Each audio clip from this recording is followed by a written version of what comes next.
গাজার 3/4 ভবন ধ্বংস, যুদ্ধবিরতির মধ্যে হামলা করছে ইসরায়েলি বাহিনী, সাহায্য সামগ্রী প্রবেশে বাধা, বাড়ছে মানবিক বিপর্যয়। মার্কিন সেনাদের বেতন পরিশোধে সহায়তা করতে $130 মিলিয়ন অনুদান দিলেন অজ্ঞাত ব্যক্তি। যে কোনো প্রতিরক্ষা ব্যবস্থাকে ফাঁকি দিতে সক্ষম ক্ষেপণাস্ত্রের সফল পরীক্ষা করল রাশিয়া, নতুন ক্ষেপণাস্ত্র উৎপাদন করল তুরস্ক। আসিয়ান সম্মেলনে যোগ দিতে মালয়েশিয়ায় গেলেন মার্কিন প্রেসিডেন্ট, যুদ্ধ বন্ধে শান্তি চুক্তি করল থাইল্যান্ড এবং কম্বোডিয়া।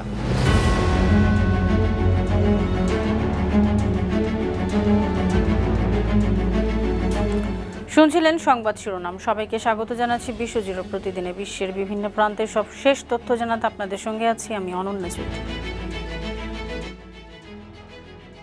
কলকাতা হাইকোর্টের নির্দেশের পরও বাংলাদেশের কারাগারে থাকা ভারতীয় 6 নাগরিককে ফিরিয়ে নেয়নি বিজেপি নেতৃত্বাধীন ভারতের কেন্দ্রীয় সরকার।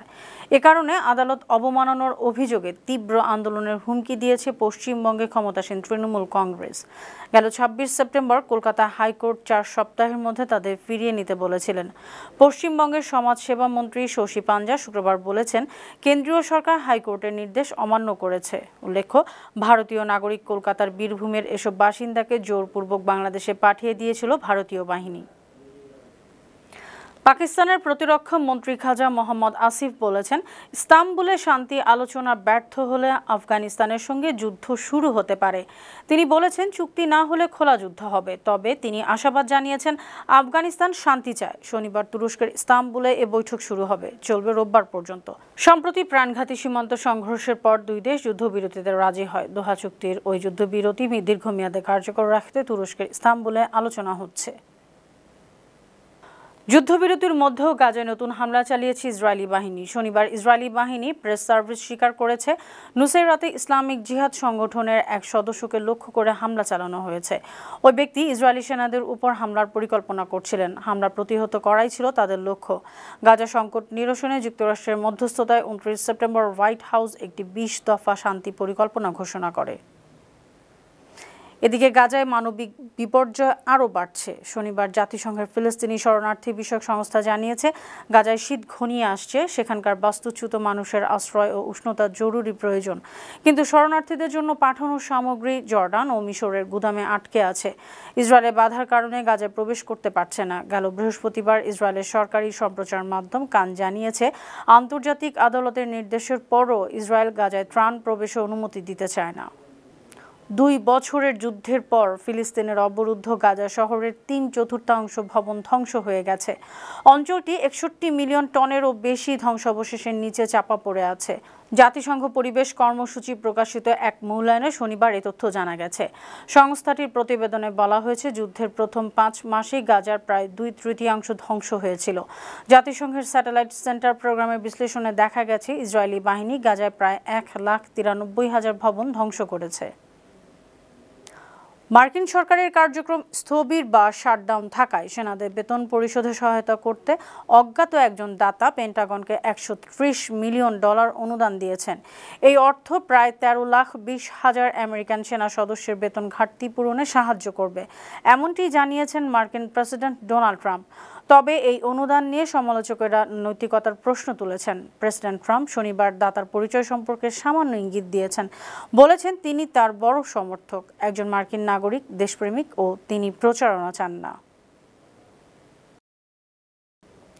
যুক্তরাষ্ট্রের সাবেক ভাইস প্রেসিডেন্ট কমলা হ্যারিস জানিয়েছেন, তিনি রাজনীতি থেকে হারিয়ে যাননি, আবারও মার্কিন প্রেসিডেন্ট নির্বাচনে লড়াইয়ের বিষয়টি বিবেচনা করছেন। বিবিসিকে দেয়া সাক্ষাৎকারে কমলা হ্যারিস বলেন, গত নির্বাচনী প্রচারের সময়ই ডোনাল্ড ট্রাম্পকে তিনি ফ্যাসিস্ট বলে সতর্ক করেছিলেন। সেটি এখন সঠিক প্রমাণ হয়েছে। এদিকে দি গার্ডিয়ান জানিয়েছে, ডেমোক্রেটিক দলের মনোনয়ন নিয়ে পরিচালিত এক জরিপে হ্যারিস হলিউড অভিনেতা ডোয়াইন জনসনের চেয়েও পিছিয়ে আছেন। জনসন দ্য রক নামে বেশি পরিচিত। 2028 সালে আমেরিকায় পরবর্তী প্রেসিডেন্ট নির্বাচন হওয়ার কথা রয়েছে। শান্তি চুক্তি করেছে থাইল্যান্ড, কম্বোডিয়া। মালয়েশিয়ার কুয়ালালামপুরে এই চুক্তি হয়েছে। চুক্তির প্রতিক্রিয়া মার্কিন প্রেসিডেন্ট ডোনাল্ড ট্রাম্প বলেছেন, এই শান্তি চুক্তি লাখ লাখ মানুষের জীবন বাঁচাবে। তিনি দাবি করেন, শান্তি চুক্তি করাতে তিনি খুবই দক্ষ, এটি তার শখ। চুক্তিতে স্বাক্ষর করেছেন থাই প্রধানমন্ত্রী অনুতিন চান ভিরাকুল ও কম্বোডিয়ার প্রধানমন্ত্রী হুন মানেত। গেল জুলাইয়ে সীমান্ত সংঘাতে জড়ায় থাইল্যান্ড ও কম্বোডিয়া। তখন শুল্ক আরোপের হুমকি দিয়ে দুই দেশের প্রধানমন্ত্রীকে সংঘাত বন্ধে বাধ্য করেন ট্রাম্প। উল্লেখ্য, আজ থেকে শুরু আসিয়ান সম্মেলনে যোগ দিতে বর্তমানে মালয়েশিয়া আছেন ট্রাম্প। পারমাণবিক শক্তিচালিত বুরেভেস্তনিক ক্রুজ ক্ষেপণাস্ত্রের সফল পরীক্ষা চালিয়েছে রাশিয়া। দেশটির দাবি, এ ক্ষেপণাস্ত্র যে কোনো প্রতিরক্ষা ব্যবস্থাকে ফাঁকি দিতে পারবে। রোববার রুশ প্রেসিডেন্ট ভ্লাদিমির পুতিন বলেছেন, রাশিয়া এ ক্ষেপণাস্ত্র ব্যবহারের প্রস্তুতি নেবে। রাশিয়ার সশস্ত্র বাহিনীর chief of general staff Valery Gerasimov বলেছেন, 21 অক্টোবর এ পরীক্ষা চালানো হয়। এ সময় ক্ষেপণাস্ত্রটি 14,000 কিলোমিটার দূরত্ব অতিক্রম করে প্রায় 15 ঘন্টা আকাশে অবস্থান করে। ইউক্রেন যুদ্ধের দায়িত্বে থাকা জেনারেলদের সঙ্গে বৈঠকে পুতিন বলেছেন, এই অনন্য অস্ত্র বিশ্বে আর কারোরই নেই। তুরস্ক নতুন একটি ব্যালিস্টিক ক্ষেপণাস্ত্র সফল পরীক্ষা করেছে। দেশটির ক্ষেপণাস্ত্র উৎপাদনকারী প্রতিষ্ঠান রকেটসান এই ক্ষেপণাস্ত্র বানিয়েছে। শুক্রবার প্রতিরক্ষা শিল্প সচিবালয়ের প্রধান হালুক গোরগুন বলেছেন, একটি নীরব প্রস্তুতি, একটি মুহূর্ত এবং আকাশে আঁকা একটি স্বাক্ষর আর একটি সফল পরীক্ষা। এর আগে ফেব্রুয়ারিতে তুরস্ক typhoon short range ballistic missile সিস্টেমের সফল পরীক্ষা করেছিল। গত জুলাইয়ে রকেটসানের প্রধান মুরাদ ইকিনচি জানিয়েছিলেন যে শিগগিরই টাইফুনের উন্নত সংস্করণ ব্লক 4 এর পরীক্ষা শুরু হবে। কানাডার বিরুদ্ধে 10% শুল্ক বাড়িয়েছেন মার্কিন প্রেসিডেন্ট ডোনাল্ড ট্রাম্প। শনিবার রাতে সামাজিক মাধ্যম ট্রুথ সোশ্যালে এক পোস্টে এই ঘোষণা দেন তিনি। ট্রাম্প লিখেছেন, রোনাল্ড রিগানের শুল্ক সংক্রান্ত বক্তৃতার ওপর একটি প্রতারণামূলক বিজ্ঞাপন প্রচার করেছে কানাডা। রোনাল্ড রিগান মার্কিন জাতীয় নিরাপত্তা এবং অর্থনীতির জন্য শুল্ক পছন্দ করতেন, কিন্তু কানাডা তা ভুলভাবে উপস্থাপন করছে। বিজ্ঞাপনটি দ্রুত সরিয়ে ফেলার কথা থাকলেও গতকাল রাতে সেটি প্রচার করা হয়েছে। এই আচরণের জন্য কানাডার উপর আরও 10% শুল্ক বাড়ানো হয়েছে।